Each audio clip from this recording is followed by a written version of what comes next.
జ్యోతిష్య శాస్త్రం ప్రకారం 2025వ సంవత్సరం ఫిబ్రవరి 25వ తేదీ మంగళవారం రోజున మేషరాశి వారు ఎటువంటి శుభ అశుభ ఫలితాలను పొందుతారో తెలుసుకోవాలంటే ఈ వీడియోని స్కిప్ చేయకుండా పూర్తిగా చూడండి. అలాగే తప్పకుండా మా ఛానల్ని సబ్స్క్రైబ్ చేసుకోండి.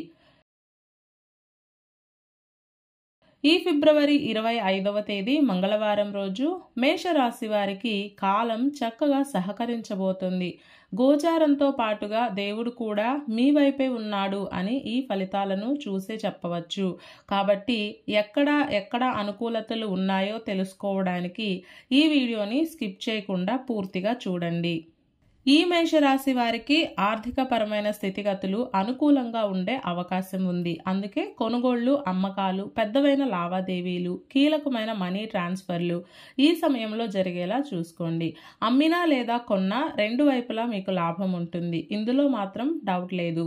వస్త్రాభరణాలను కొనుగోలు చేయడానికి, ఇంటికి కావలసిన అత్యవసరాలను సమకూర్చుకోవడానికి, వస్తు సామాగ్రిని కొనుగోలు చేయడానికి, పూజా సామాన్లను సేకరించుకోవడానికి, ఇలాంటి వాటికన్నింటికి కాలం అనుకూలంగా ఉంది.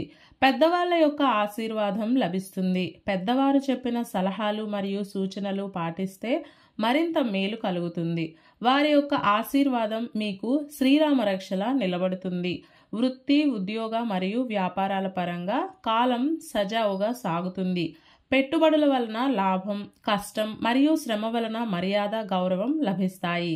మీకన్నా పై స్థాయిలో ఉన్నవారు ఈ రోజు మిమ్మల్ని పొగుడుతారు, మిమ్మల్ని మెచ్చుకుంటారు.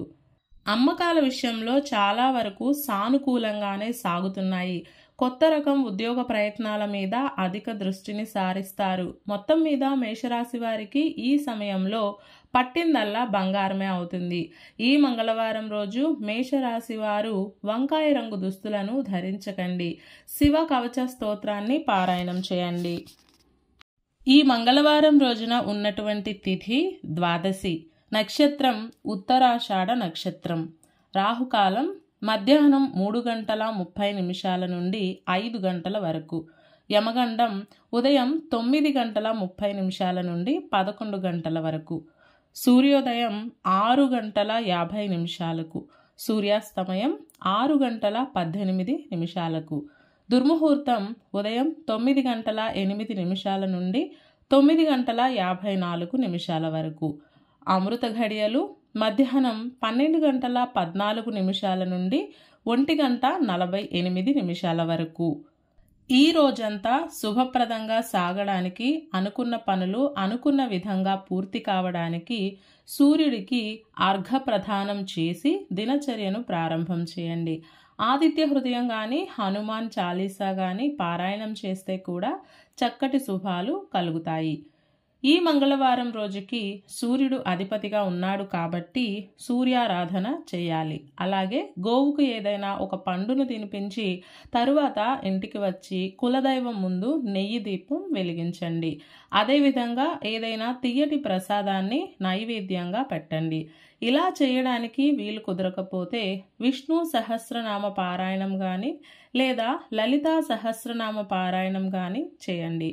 ఈ పూజా విధానాన్ని ఆచరించిన వారికి ఉద్యోగం, అలాగే ఉద్యోగంలో ప్రగతి అందివస్తాయి. ఈ మంగళవారం రోజు మనమంతా ఓం నమో సూర్య దేవాయ అనే మంత్రాన్ని పదే పదే జపిస్తూ ఉండాలి. ఇలాంటి సమాచారం ప్రతిరోజు మీకు వీడియో రూపంలో అందాలంటే వెంటనే మా ఛానల్ని సబ్స్క్రైబ్ చేయండి.